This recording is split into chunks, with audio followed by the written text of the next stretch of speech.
Welcome to FEO on the Air, the voice of the festivals and events industry in Ontario. This week, it's Experience Ontario with your host, FEO CEO Dave MacNeil. Good morning, everybody, and welcome to FEO on the Air. This edition of Experience Ontario, the FEO Express stops at RTO4. And we've got a number of guests here from the region to talk about festivals in the area, talk about the general area in itself. And Troy Young will join us at the end to talk about some additional attractions in and around the area. We welcome to our conversation today Andrea Gardi from RTO4. She's the executive director. We've got Lori Davidson from Oktoberfest, who has a busy season coming up starting this weekend. We've got Kate Johnson from Hillside in Guelph, and we've got Cheryl Proshker from the Celtic Roots Festival in Goderich. So, Andrea, let's start with you, and maybe just give everybody the sense of what RTO4 encompasses geographically. Great, thanks for having me. So RTO4 is Waterloo, Wellington, Huron, and Perth counties. So we go all the way from Guelph to Goderich, Mount Forest to Cambridge. So quite a large region. Yeah, and really, I was looking today because I know the three festivals we have on board today are all FEO Top 100 festivals, and RTO4 is home to 9 of our Top 100 festivals. So it's rich in festivals and activities. Can you talk a little bit about that and the importance of festivals to your RTO? Yeah, the festivals, events, and attractions are incredibly important to RTO4. We have some really large ones like Oktoberfest and Hillside and the Celtic Festival here today, and some other heavy hitters as well, like the Riverfest, a Scottish festival, Allure en Plein Air, Lights on Stratford. So quite a few. We also have some great attractions like the Cambridge Butterfly, Binghamton's, the museum in downtown Kitchener. So they not only are great attractions for the millions of people that live in our region, but they also attract quite a few as well. And of course, you're home to a couple of the biggest theaters in Ontario as well, with the Stratford Festival and Blythe. Talk about the importance of those festivals to their communities. Yeah, so we have a great theater cluster. You mentioned Stratford Festival, you mentioned the Blythe Festival. We also have Drayton Entertainment that has multiple theaters across our region. They put on fabulous shows. They are anchors to a lot of the destinations where they are located. And they're important to the as economic drivers in their communities. So important that there was announcements that both the Stratford Festival and the Blythe Festival are extending their season. So Stratford this year is going all the way to December. Blythe is extending to October 5th. So definitely check out some of their shows. And Drayton is pretty well a year-round festival now with the number of theaters they have and the way they rotate shows between their properties. They put on fabulous Christmas shows as well. It is I think, a staple to a lot of families is having that experience. And unfortunately, when we talk to our festival people in large numbers, quite often a lot don't understand the role of an RTO. And fortunately or unfortunately, RTOs operate differently in every region. So, while you guys might be really strong in the festival space and really supportive and behind them, not all FEOs are that way. Can you explain, what your philosophy is at RTO4 and what's important and how festivals that aren't engaged would get engaged with you? Yeah. So all of the RTOs share the same pillars that are given to us from the ministry, from the Provincial Ministry of Tourism, Culture and Gaming, and that's product development, workforce development, investment attraction, and marketing. And all the RTOs do a different approach based on, one, their budget, and two, the needs that they feel and that they're hearing from their stakeholders.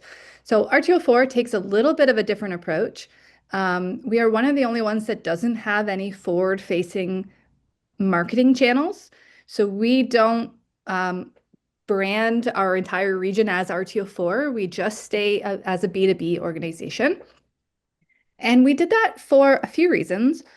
One, we felt like because we are a large geographic region that didn't really have a brand in the minds of consumers. So no one was like, I can't wait to get to Waterloo, Wellington, Huron, and Perth together. That we wanted to focus on the strengths of the destinations within our region.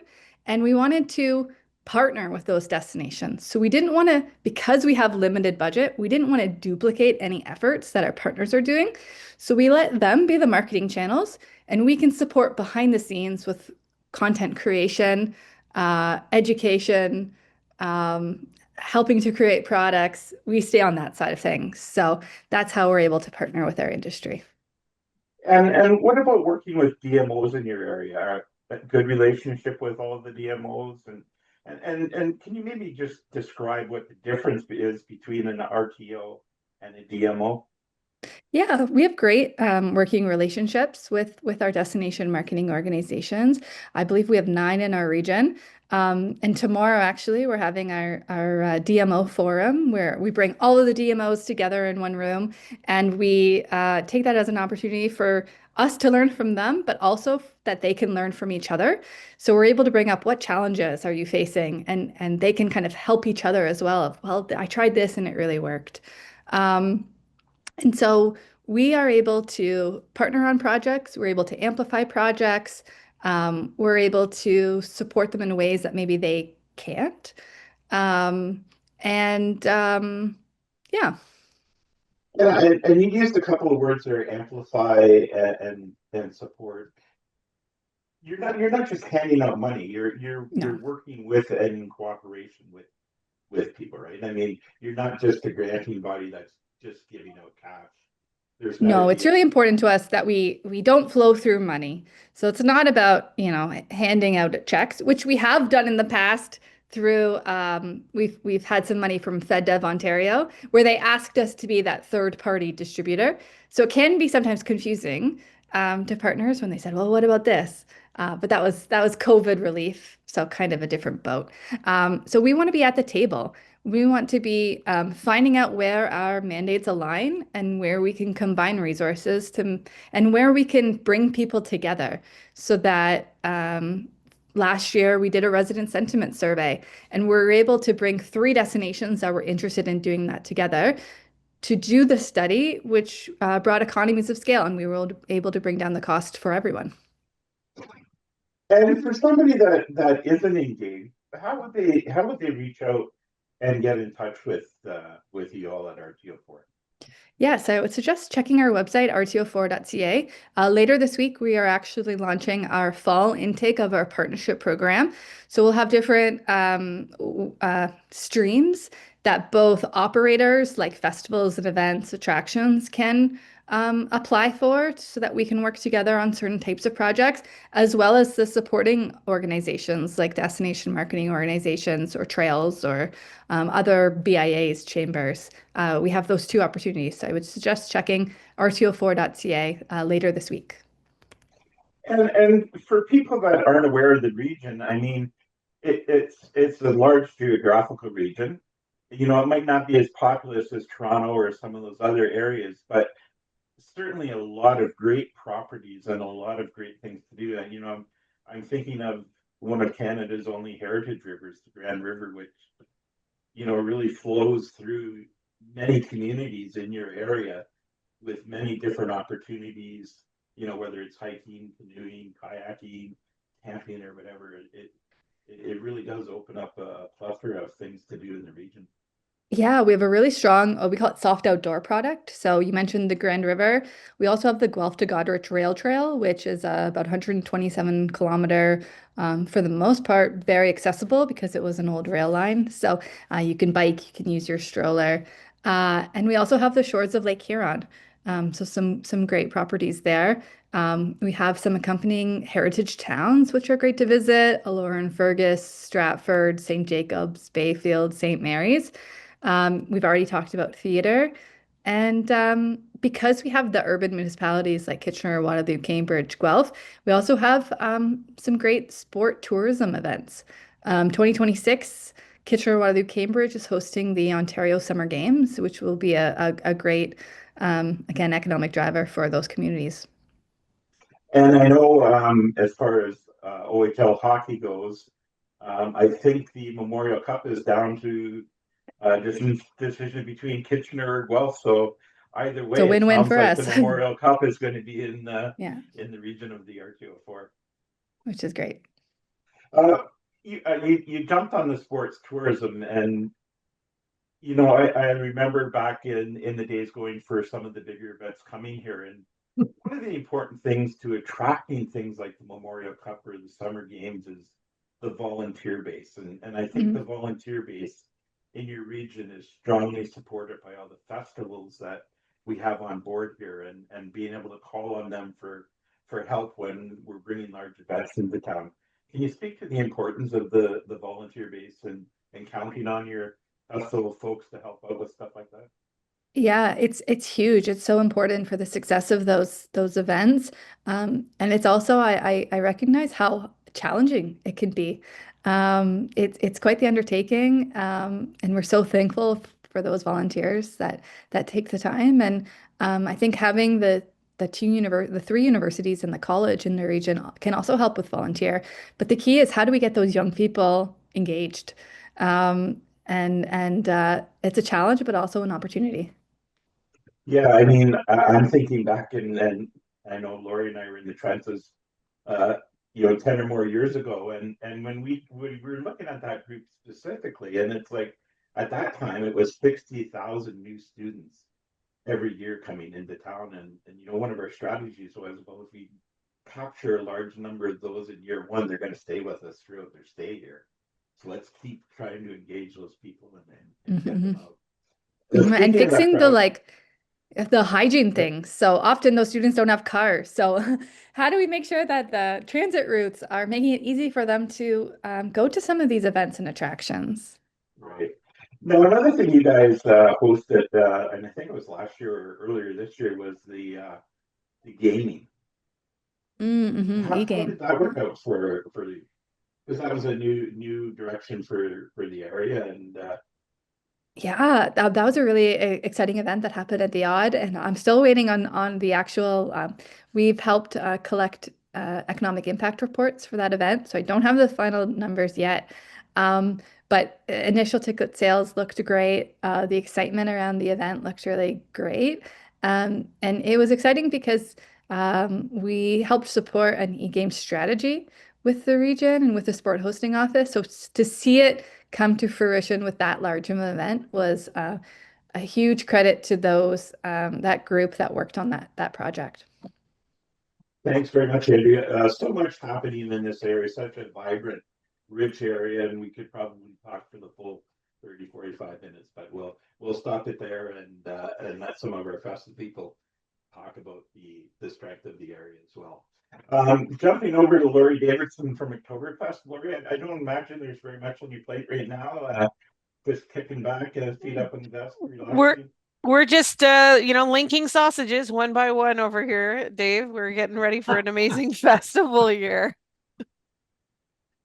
So the festival has undergone a lot of change, for a number of reasons. Talk about some of the new events and the new directions Oktoberfest has branched out into. We all know about the fest halls and the fun you can have there, but it was important to develop a different audience, and I think you guys have done a good job on that. Can you talk about that? Thanks you. Yeah, thanks for noticing. We've been working very hard on that.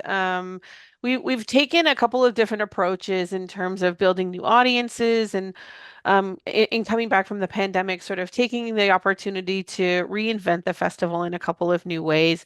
You'll see that in things like our Welcome and Plats, which is returning to downtown Kitchener again this year, October 10th, 11th, and 12th, which is the Thanksgiving weekend. making sure that as much as possible, the programming is free. We've got amazing headliners coming to our main stage at the beer garden. We've got Stephen Page Trio on Friday. We've got the Watchmen coming on Saturday. Those concerts are completely free to attend. We've got Kidtoberfest happening, to really, really putting a lot of emphasis on those family-friendly activities. Again, Kidtoberfest is free to attend, and all the activities within it are free. And really just trying to remove as many barriers to entry and as many barriers as possible to allow everybody who wants to come and experience the festival. The Welcome Platz is a great way for people to sort of dip their toe in the water if they haven't experienced the festival before. Things like you'll even see we've got non-alcoholic beer options. We've got more than just pork sausage on a bun available. We've got turkey sausage and vegetarian options on the menu. So just really opening it up to all of the many, many different people in our community, and the Welcoming Platz. I mean, it's right there in the name. It's the welcoming place. So we think of that as kind of the top end of the funnel and inviting people to come and experience a festival, whether it's for the first time or if they're coming back after many, many years, and see what we're all about. And then in many cases, they trickle down into, through their experiences to the other venues. We've got great venues, as you've already mentioned, our Fest Hall and partners, bring a truly authentic experience. And even they're doing some new and exciting things. Bingaman's has some fantastic headline acts coming up even this weekend with Theory of a Dead Man and I Mother Earth. That's an interesting new take, incorporating those large bands in with a Fest Hall experience. And then the other thing that we've done from the festival side is take a look at some of those sort of new audiences or new directions from a tourism perspective. So, Andrea mentioned sport tourism. So one thing that you'll see that's new this year at the festival, we are very, very excited to be launching the Sticks and Steins ball hockey tournament, which is happening concurrently with the Welcome and Platts. So seeing the appetite for outdoor sports and recreation experiences in the tourism community, and creating something that is, a really top-notch, well-produced sporting experience, but also tied to what is a very traditional festival experience, that you can come to this ball hockey tournament, but you still have the benefit of, a massive beer garden and a 60 vendor market and all of the pomp and ceremony of our festival. And that also features the Hockey with Hans youth tournament on the Friday. So we're really, really excited to see so many new things happening with the festival this year.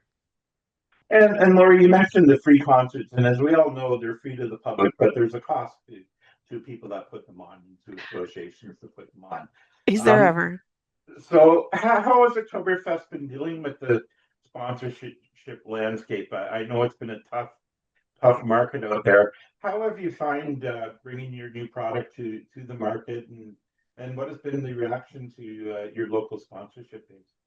Yeah, it's been definitely very, very interesting. We're seeing, certainly what I'm sure a lot of the other folks on the call today will, share the same experience. um, Flat or decreasing support from some of the grant bodies, and a real kind of rocky road when it comes to some of the sponsorships. The tumultuous nature of the economy, the uncertainty from the down south of the border has definitely taken a bit of an impact on some of the sponsor relationships.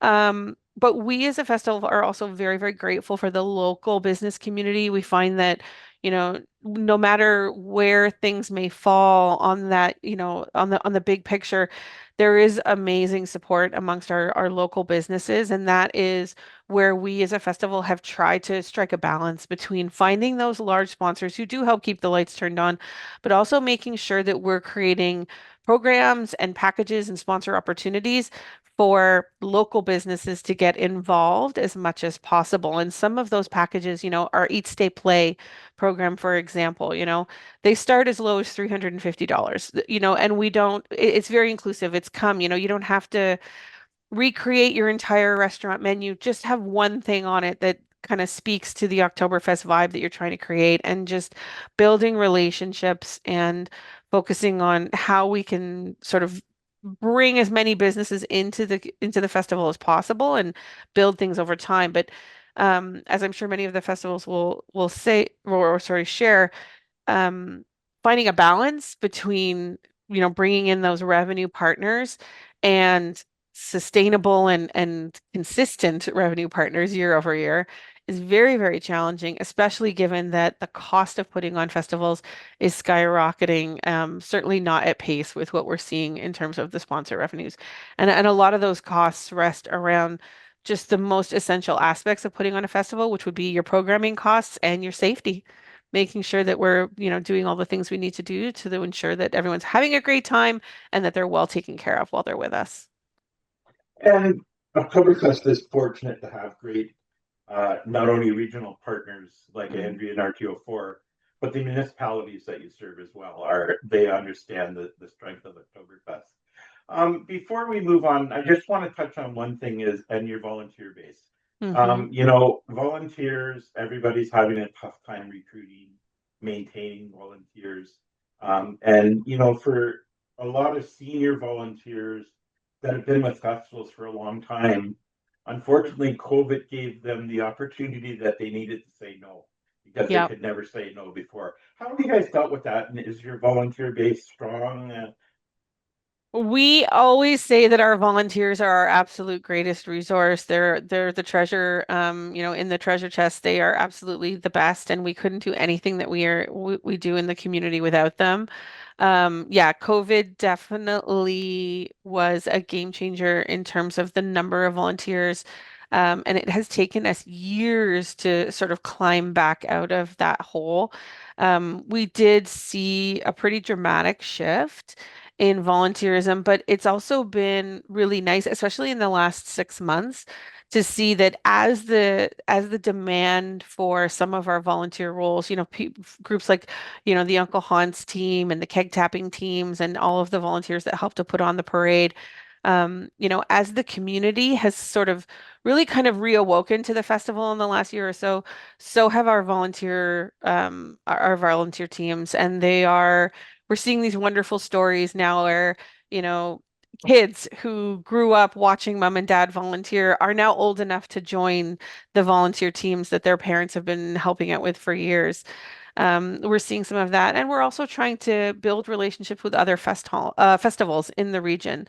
So things that we're doing is we're communicating on a regular basis with the KW Blues Fest, with the Multicultural Festival, with the City of Kitchener and their many festivals, and just sort of seeing where can we work together, whether it's in sharing equipment, sharing marketing, sharing resources, but also sharing volunteers and cross-promoting each other's volunteer opportunities to try to make the most of the people that we have available to us, because we truly couldn't do it without them. So time to move on, but just one more plug for you. It used to be a 9-day festival that starts this weekend. Now it's almost a month. So It is a if people want four-weekend more information, festival. Yeah. where do they go? Where do you go Uh, for more information? this come to Oktoberfest.ca. The festival kicks off on Friday at Bingaman's with their first night, and we've got lots and lots of community for everybody every single weekend from the September 26th all the way to October 18th. So come on to Oktoberfest.ca. Tickets are still available. Thanks, Lori. Busy time ahead, and we appreciate you taking some time. My pleasure. Kate Johnson from Hillside joins us. Kate, you've been through the ringer already. Your festival has come and gone. Talk to us about the successes of Hillside 2025. Yeah, thanks so much for having me. Yeah, Hillside Festival 2025 took place back in July, third weekend of July. It was our 42nd annual Hillside Festival out in Guelph Lake Conservation Area. So we typically there's about 8,000 people per day who come to our 3-day festival out in the conservation area. And the successes of our festival really were just in the atmosphere that we create to put on an event for so many people in quite a rural conservation area type environment, to maintain our festival as a net carbon zero festival. That we're really one of the only festivals in Canada that can achieve that, and the sort of the strength of the programming and the atmosphere that we present to 5 stages with over 60 different bands of performing artists, workshops and activities for all ages, and just a real diversity of activities for people to take in over the course of the weekend. And it really is a diamond of a festival. I mean, from so many different points of view. And you mentioned your sustainability. I mean, let's not talk Ontario, where you're the top of the food chain, but across Canada, I don't think there's a festival that can come close to the efforts that you and your team achieve year in, year out. And let's talk about some of the programs that happen during that or that are part of that sustainability portion of your program. Sure, yeah, yeah, just some highlights of what we try to do. And of course, many other festivals are working on their sustainability initiatives and have different sort of like initiatives or projects that they might work on that really suit where they are. And again, like I think a lot of our sustainability initiatives are really shaped by the fact that we take place in a conservation area with very little infrastructure. The main pieces that I think contribute to our being a net carbon zero festival would be that we provide free electric bus shuttle transportation and through a partnership with Guelph Transit out to our rural festival site. We have eliminated single-use plastic from the festival, so there's absolutely no bottled water or any bottled beverage of any kind. Um, Reusable dishes, cups, plates, cutlery are used for every single meal for patrons as well as our volunteers as well as our artists. And we have a robust team of dishwashers who wash dishes for our 8,000 people per day at the festival to ensure that we are using our inventory of reusable dishes and not generating any waste. We have a number of other small initiatives. We have a living green roof on our stage. We have a 4-stream trash sorting system of compost, waste, recycling, and of course the dishes, as I mentioned, to ensure that we're properly streaming and sorting our any waste product from the festival itself. So all these things contribute together to make our footprint as small as it can be. And we often talk about Hillside and the sustainability aspect, but you're also a leading edge breaker of new talent. I mean, so many different acts have got their jump start on the stage of Hillside. Talk about the importance of that for you guys. Absolutely. I think Hillside Festival has always endeavored to really be a discovery festival. So certainly be a celebration of excellence in music, and whether that is artists who are already quite well known, quite famous, but then also artists that that audiences might not yet have discovered, or that we hope that our hope really is that you attend Hillside Festival because you might have one favorite band or one band that you really love, but you're going to come away with 10 more that you had never heard of that are really going to inspire you in the year ahead. That's actually an interesting, being in this call with these festival organizers, that's an interesting element of festival production, I would say, in these years following COVID. Because artist fees, along with many other things, artist fees is something that have really changed. What artists need to charge, of course, because they're having to bear the cost of transportation and all of the myriad things that go into being a touring artist. So certainly, so our budget to afford maybe some of the more high profile acts has definitely changed, and so I think that's been an interesting part of our organizing board of directors, our staff, our volunteer teams to think about, do we need to are we needing to dedicate more budget to maintain having some of those more high profile artists, or do we need to change in order to keep with that aspect of being a discovery festival, and think about having to compete in some ways with some larger events that have sort of a more dedicated budget to bring in high profile acts. And talking about artists and high profile acts and sort of tying it into sustainability, does that become part of an issue of who you bring in or who you can't bring in based on, oh, this band is flying in from Memphis, or they're flying in from Saskatchewan or from Vancouver, and that really affects our footprint. Is that part of the process as well?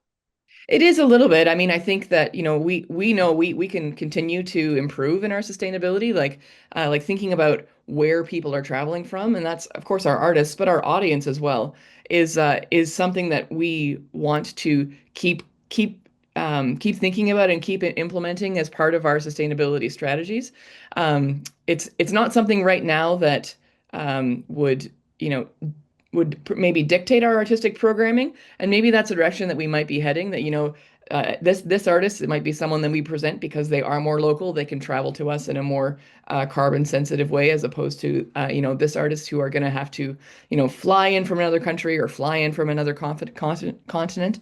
But absolutely, I mean, I think it's the fact that we're having these conversations and thinking about what the impact of travel is, that can keep helping us improve. We are, Hillside Festival often has conversations. Many of the other festival organizers on this call will be familiar with things like radius clauses. The idea that, if I book a band, then we're going to make an arrangement that, that they can't perform within 300 kilometers. Well, that's not a very, green and sustainable way of thinking about it. If we're going to say to this artist, it's like, well, for 6 months, you can't perform in this geographic area, so you're going to have to travel farther. So I think having conversations about that at the table with festival peers is something that it's going to be an interesting conversation as the conversations about climate change continue. And Hillside is a ticketed event, and you talked about the rising cost of talent, but just the cost of vendors, security, risk management, and everything else. Talk about the change that's happened post COVID and the effect those costs have had on operating a festival. Yeah, I mean, I think, everything that Lori said, I'll say.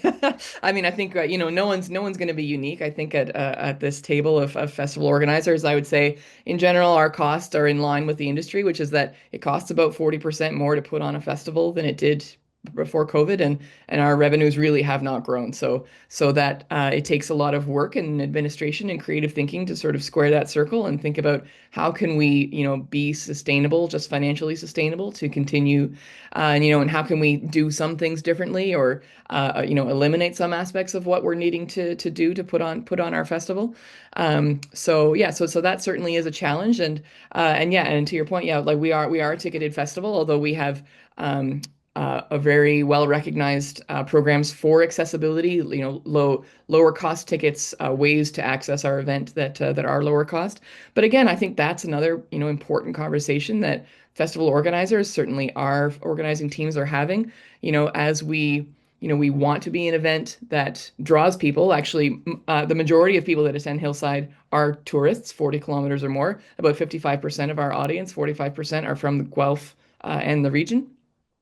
So, but where we want to have these conversations about being a place for our community to meet, or where we can build community, and that means making the space accessible. And I think, and again, we're seeing all of that economic turmoil is making it more difficult for our audiences to afford to be able to attend ticket events. Maybe they are attending fewer ticketed events, or maybe they're just feeling like that's just something that's not accessible for them. So that's of course something that we need to think about as well. Of course, we need to make revenue through our tickets as well as through all of our business partnerships and granting programs. But how can we ensure that we're being as accessible to the most people that we can while still remaining financially sustainable?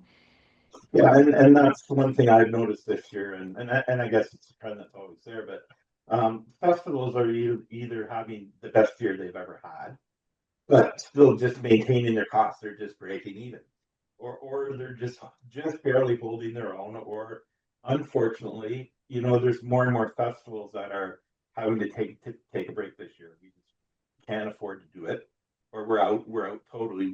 It's not feasible anymore.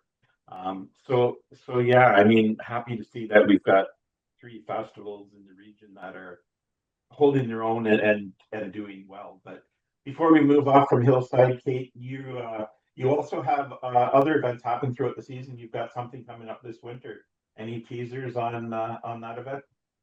Not yet. No, yeah, of course, always have our summer Hillside Festival. It's going to take place in July of next summer. But we do have a winter event as well called Hillside Inside, which is always the last weekend of January or first weekend of February. We're hoping to make some announcements soon about the lineup and programming there. And again, but like that, being running our winter festival in downtown Guelph, we have typically run it in a variety of venues in downtown Guelph, which means that we're much more in conversation with the downtown Guelph Business Association and the local businesses of that core. the particulars of that programming is really sort of in conversation with those folks. So that's all what's going on right now, and we're really looking forward to it. It'll be the 16th iteration of our winter festival, and of course Hillside number 43 coming up next summer. And if anybody wants to find out more information, where do they look? They can go on our website, hillsidefestival.ca. Thanks very much, Kate. Great. Let's travel down the highway to Goderich, and we're going to talk to Cheryl Prosher about the Goderich Celtic Festival. Welcome, Cheryl. Thank you so much. I appreciate being here. Another Top 100 festival. Maybe tell everybody a little bit about your festival and how you guys operate. Well, first of all, very honored to be one of the top 100 festivals during one of the most recent years, and we're coming up. Well, this was our 32nd festival in Goderich, sort of the best kept secret, I think. And again, in Goderich on the shores of Lake Huron, which is absolutely spectacular. But our festival also includes a week-long Celtic college. So the musicians come in a week early, and so do a lot of the attendees come in. About 250, 275 people come in a week early and take classes all week with the musicians. So the musicians are here all week. They form relationships and bonds, and that translates over to the weekend festival. So the festival's the first weekend of August, and the Celtic College starts on the holiday Monday, the first week of August. And it's in a small park. We actually are a smaller festival, probably about 2,500 to 3,000 people through the weekend. 250 volunteers and musicians from around the world. So we do focus on Celtic music, roots Celtic music, but we also include French Canadian music, East Coast Canadian music, and music from what they call the 7 Celtic nations. And what brought the festival to the area? Is it a rich Celtic background, or? Well, yeah, Huron County does have a rich Celtic background. A lot of Irish immigrants and Scottish immigrants, but a lot more Irish immigrants. But the festival itself started out of a memorial concert for a local teacher. So the founders were teachers, and they had a memorial concert for a local teacher who passed away in 93, I think, 94. 1993, about there, and that led to them thinking, wow, we do have a rich history in the area, and maybe we should continue putting this on, and they did. And then a few years later, the college started, as well as a kids camp. So the kids camp also goes for the full week. So 30 plus years in business, 250 volunteers. What's your secret to keeping your volunteers engaged? Well, as Lori said, we literally could not do it. And not only do we have the volunteers the 250 who work the festival, we have people who put the musicians up. We do not have enough hotels and motels in the area.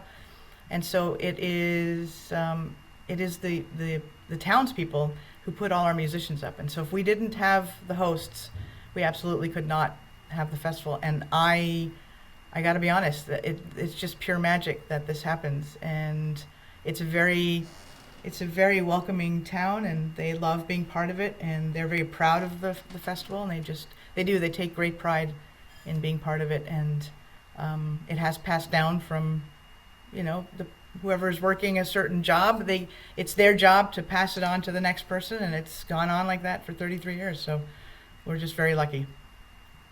And how does sponsorship work for you in a small town? I know it's challenges, but what's been some of the secret to your success? Well, the obviously, provincial and government, federal grants are a huge part of it. And in fact, when the founders started this festival, I don't think they reached out to anybody for sponsorships, which I find different. But we do have some sponsors, and again, it's a very short list. We're hoping to grow that component of the organization, but it's been slow. So really, it's been the government grants and the Celtic College, the week-long college. The people that attend that and pay to come to that is what helps pay for the festival. So without the Celtic College, I don't think the festival would sustain itself. And are you seeing people from the Celtic College coming to the main stage? Yes. Absolutely, yeah. They do. For the most part, they do stay. Some people can't for various reasons, but for the most part, they make the commitment to be there the full 8 or 9 days. And again, it's hard because accommodations in the area are tough. And since COVID, they've just been rising, rising costs of accommodations have been through the roof, and it actually breaks my heart, to be honest, because it wasn't like that before COVID. But since COVID, I find the hotels and the motels in the area. Now there are some Airbnbs, and people do find some gems, in the area. But I think our biggest problem is accommodations for young people, and a way for them to get out all the way to Goderich. So those are probably our biggest hurdles.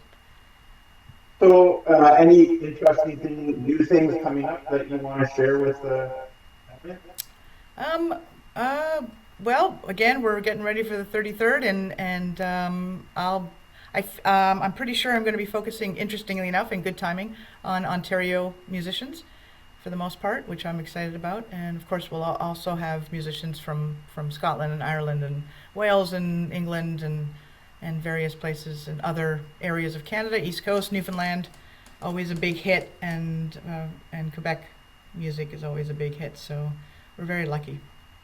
And if people want to find out more information about the festival, where would they go? They go to celticfestival.ca, and you can find out everything you want to know about the college and about the kids camp and about the weekend festival there. celticfestival.ca. Thanks very much, Cheryl. And Cheryl mentioned the thing that I think is really key about this area is that it's a lot of hidden treasures. And once they're found, it's easy to get people to come back.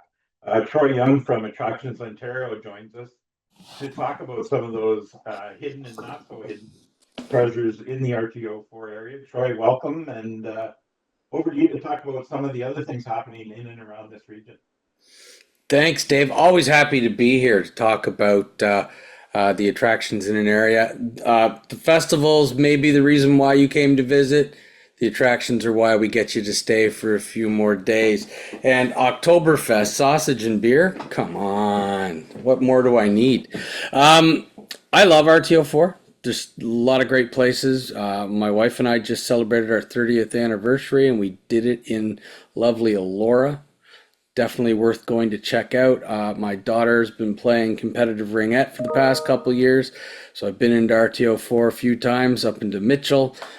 We've been up to Goderich, great towns. Of course, you've got places like Stratford and the Stratford Festival if you're loving some Shakespeare. But we've been into Guelph. Downtown Guelph is an amazing spot. So there's so many small towns to go out and enjoy. But I do want to talk about some of the attractions. If you're into history, museums, we've got Homer Watson House in Waterloo, the museum itself in Waterloo, great spots to go.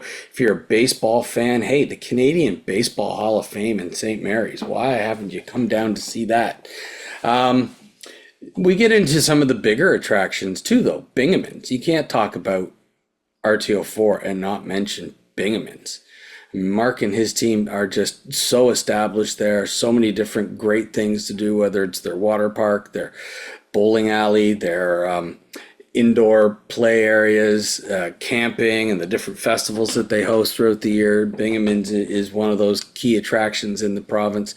I also home to our founding member of Attractions Ontario, African Lion Safari. I think technically they're just across the border in RTO3, but I know they like to associate themselves with RTO4. Cambridge Butterfly Conservatory, great, especially in the winter. I love going to Cambridge Butterfly Conservatory in the winter because you get out of that cold, just kind of weather, and you go inside to this gorgeous, lush interior to have all these butterflies around you. So there are some great attractions. St. Jacobs is a favorite of mine too. Whenever I'm down that area and the market is open, I always make a detour to stop in because there are some great sellers of cherry crullers. I can't get very many really good cherry crullers places, and I do love a good cherry cruller. but St. Jacobs never disappoints. It's just, you got to make sure that you're there when they're open, or, make the trip down specifically when they are open. But there's so many great attractions. And like I said, I mentioned the towns, and you've got the beach towns. Goderich is great for that. You've got also Bayfield, great experiences. We just started to discover these Ontario beach towns very recently. And I getting out to places like that, because I live in Toronto and I grew up in the east end of the province along Lake Ontario, and we don't really have the beach towns on Lake Ontario, and I don't know why. But you've got them on Lake Huron, you've got them on Lake Erie too, but we're talking Lake Huron today. Great spots, and it was like I couldn't believe that I was still in Ontario. Growing up in an area or not having these experiences, it's mind blowing what's there. So there are so many great attractions, whether it's the built attractions like I mentioned, like Binghamton's, the festival theaters. You mentioned Drayton earlier, also the Shakespeare Festival, places like Binghamton's. Yeah, just so many great things to do. And earlier on, Andrea was talking about the RTO and how the RTO hadn't branded themselves. And I honestly think that's a great idea.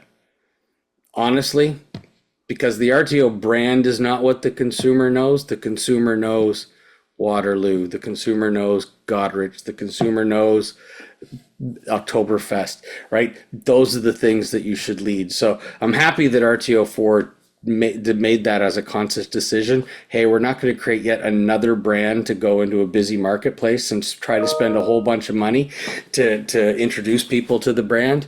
We're just going to focus on what we've already got, the tried and true. So that was a great thing for RTO4 to have done. So yeah, it's a great region. Love coming down there.